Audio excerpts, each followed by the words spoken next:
All right, let's just dive right in. They broke Bond. There's really no other way to put it. I mean, seriously, no sugarcoating this one.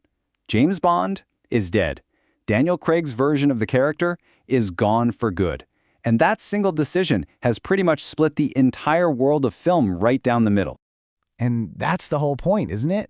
As One Take put it, they didn't just kill Bond, they killed invincibility.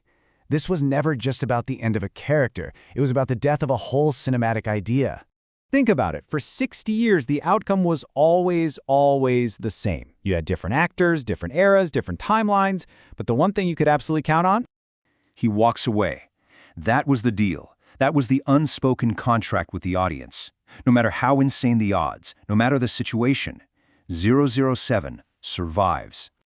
But then No Time to Die happened. And, well, he doesn't.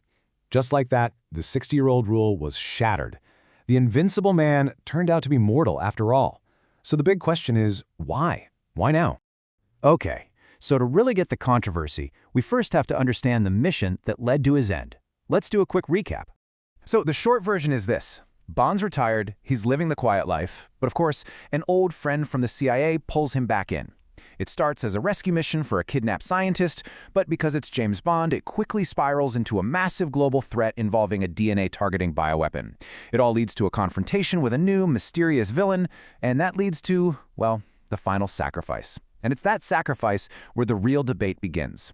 First, let's look at the defense. For a whole lot of people, this wasn't a betrayal at all. It was a bold and maybe even necessary evolution.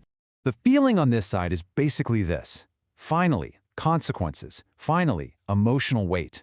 Supporters argue that for the very first time, the Bond universe had real, tangible stakes. Invincibility got swapped out for something a little more human. And the defense is pretty simple. Look, this wasn't about the entire James Bond brand. This was about completing Daniel Craig's specific 5-film arc.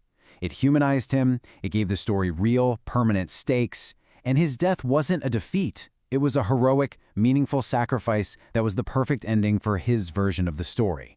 But, as you can imagine, the other side sees it very, very differently.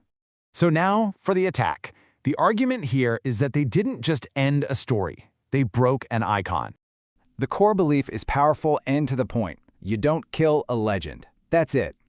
The idea is that some characters are just bigger than one story. They're meant to be untouchable cultural fixtures.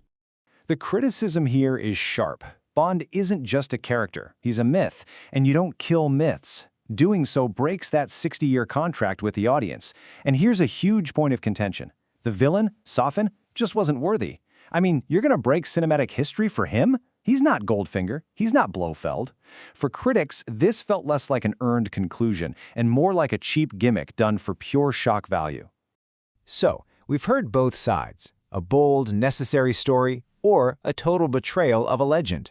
Now you get to decide. So, the first question for you is this. Did they evolve 007 for a modern era? You know, did they finally give him the stakes and emotional depth that a modern audience demands? Or did they break the one and only rule that actually made him Bond in the first place? Was his immortality the whole point all along? This really boils it all down. You can see it as good if you believe it was bold, necessary storytelling, or you can see it as bad if you believe that legends are meant to be invincible. There's not a lot of middle ground here. Yeah, you can't really have it both ways. It's either a character who can die, or it's an idea that must live forever. So, what's your verdict? A masterstroke of modern filmmaking, or the moment they finally broke Bond? Time to pick a side.